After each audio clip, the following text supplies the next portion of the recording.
Morning, good afternoon, good evening. My name is Rich Clark and I've been a hypnotherapist for the last 8 years and I've been a holistic therapist for the last 15 years.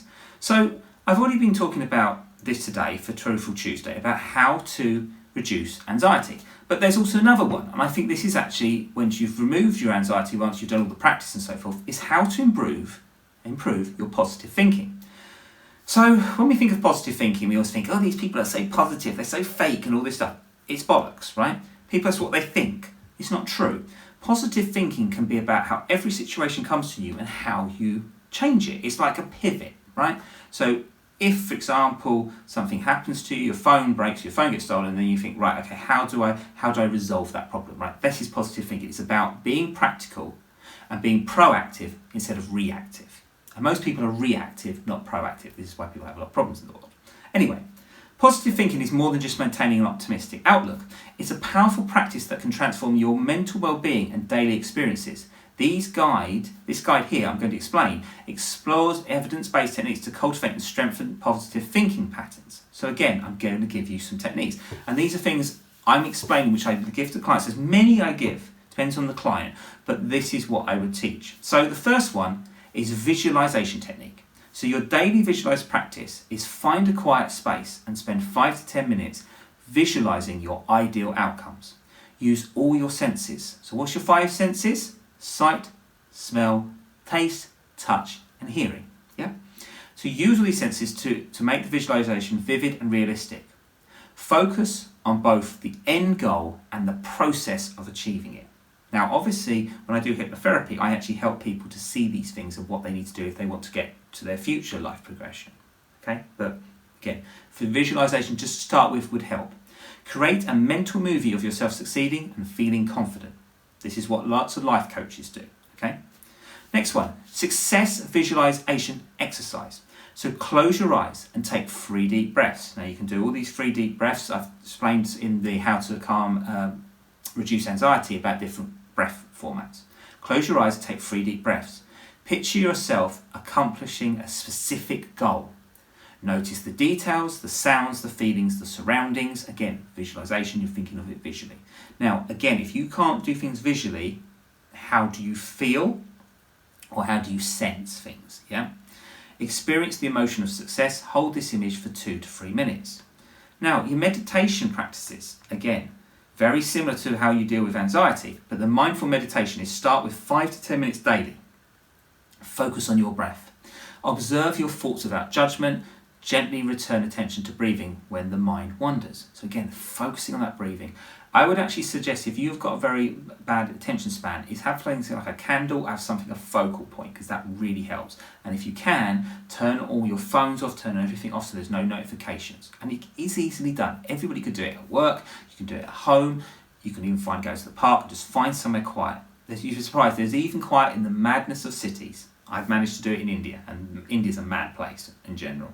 Right, so the next one, loving kindness meditation. So you direct positive wishes towards yourself, extend those wishes to loved ones, gradually include neutral people and even difficult individuals. Use phrases like, may I be happy, may I be healthy, may I be at peace. Now again, may I, so forth, again, it's very, it's arbitrary because people, may I sort of asking. But again, if you want to learn these techniques, again, I offer these services where I help people do that, manage to get their own mantra. We find that out, find their safe space, and then that helps them create their own mantra. Because the idea of in Indian culture is if you have a mantra, you repeat it 108 times while you're in a breathwork or pranayama, and that will help you get to that point of calmness. Okay. Pranayama, breathing exercises, or as you would all know in the West, breathwork. So again, alternative nostril breathing. So again, I've mentioned this before, but this nadishodhana, which is close the right nostril, inhale left.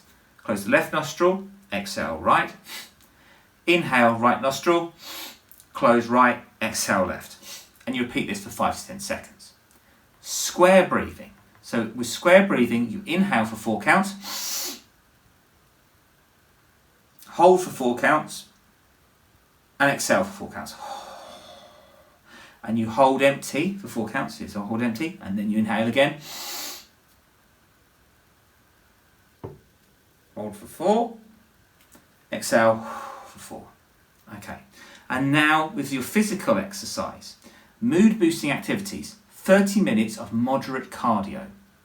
Yoga or stretching exercises. Stretching exercises can be basic things like this. It's not all about, doing these amazing things of holding your legs and stuff. It's not always about that. It's sometimes just more moderate stuff. Natural walks or hiking, dance or rhythmic movement, team sports for social connection. Exercise guidelines. Start with manageable goals. Choose activities you enjoy.